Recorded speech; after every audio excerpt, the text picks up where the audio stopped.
I was 13 years old, sitting on my bed with my laptop open, when I watched this guy show his Shopify dashboard and he had made $30,000 in just 1 month.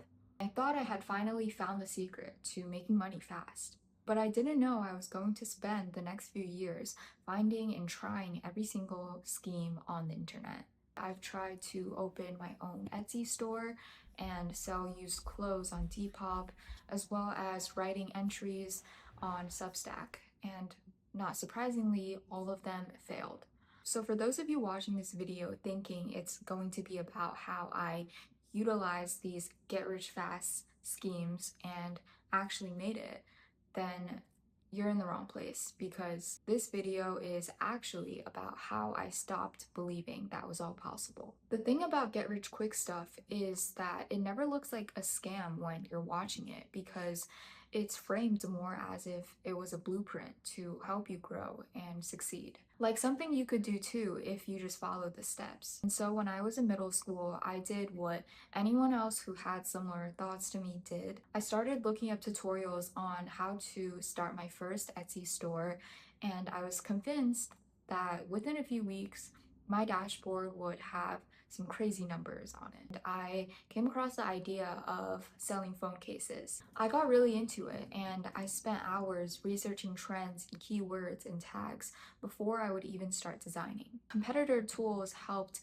show me what was in demand, and I priced my phone cases based on what the data showed me. I ended up making 8 to 10 phone cases and set them up as listings on Etsy.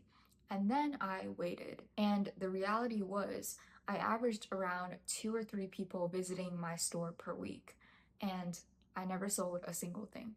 After the phone case listings failed, I figured that the niche was too competitive, so I moved to a new one. This time, my idea was to make healthy digital food recipe cards that I would design myself. I made these nice layouts that I would find templates from Canva and other online resources, and I thought that people would pay for meal plan ideas, and there was for sure to be a market for that. After 20 more listings of the digital food recipe cards, I didn't sell anything either, and I reached this conclusion that this niche was once again too saturated, because pretty much a lot of people at that time were making digital cards of some kind on Etsy. Essentially, I was just a drop in the ocean. After the Etsy store failure, I transitioned to selling things on Depop, thinking that because this time it was going to be physical things rather than digital, maybe I would have more success. The first listing I made was this pair of old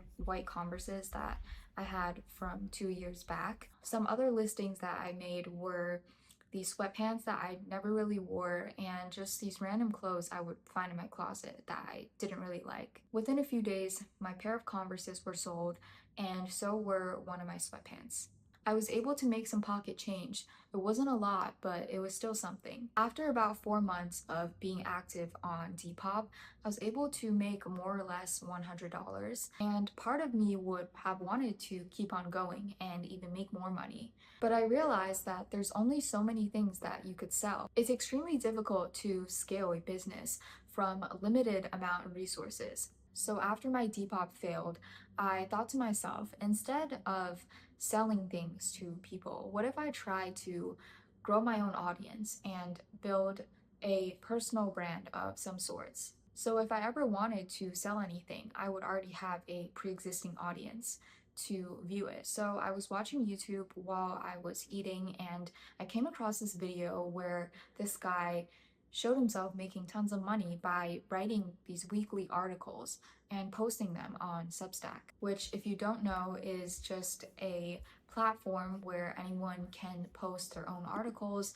and interact with other people on the platform. So I thought, well, I can write. I do pretty good on my essays in school, so why not start my own Substack account? So I wrote a few journal entries and I put all of them out there. One of them was about the summer camp I went to in China the previous year. I think I had around 4 or 5 entries total, and some of them got more views than others, but I was stuck at 6 subscribers for a really long time. And so the lesson I learned here was that building and growing on Substack is very, very hard if you don't already have a pre-existing audience, because if not, you're just writing into the silence. After trying these 3 get-rich-quick schemes for months straight, it was obvious that none of them worked. And it wasn't because I wasn't trying hard enough, because I was putting in every single spare time of the day I had when I wasn't in school, when I wasn't doing my homework. It was because fundamentally the game is stacked against you, because the people who actually make it are the 0.01%. They're the ones who got lucky or found some kind of edge that you don't have. And pretty much for everyone else, it's just a waste of their time, including mine.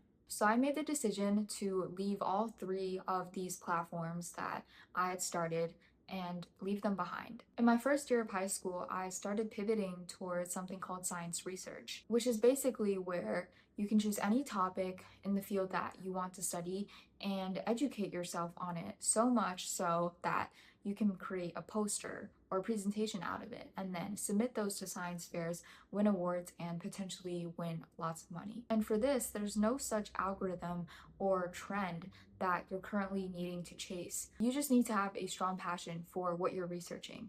Continue to read a lot of journal articles, do your own experiment with the help of a mentor, and frame your study so that it's impactful towards society. In my case, I spent a year researching heavy metals in chocolate, and I particularly looked into if some sort of nanoparticles could potentially take them out. 2 months ago, I attended this science fair that had over 800 people in it, and this was where judges would judge me 5 or 6 times, and they would do this to everyone, and look at the poster, see all the details that I had there, and really consider if this methodology I proposed was impactful or not. And out of everyone in my category, which was chemistry, I ended up winning first place. And that was proof of how 1 year of actually grinding and researching all of these papers actually paid off. The biggest realization here for me was that this entire process of doing research was slow and sometimes even boring. The exact opposite of what I had been chasing with my Etsy store, with my Depop, and with my Substack. Winning first place at the science fair, there really is no secret that I'm keeping. The truth is, the process is oftentimes very slow and boring, and most times people will quit in the middle because they don't feel like they're winning, even though they put in a lot of hard work. If you truly want to succeed, you cannot be chasing instant gratification. That's a skill you're going to have to eventually master. If you truly want to achieve hard things and get tangible results, you're going to have to give up things along the way to get those new things. And if you can't deal with the fact that you have to give up stuff, then truth is you're never going to make it. Once you master the art of delaying instant gratification, you're able to focus only on the things that will get you to where you want to go. It's a very powerful tool that you can use to your advantage. If you found this video insightful, then please consider subscribing. This will really help me make future videos for you guys, and I will see you in the next one.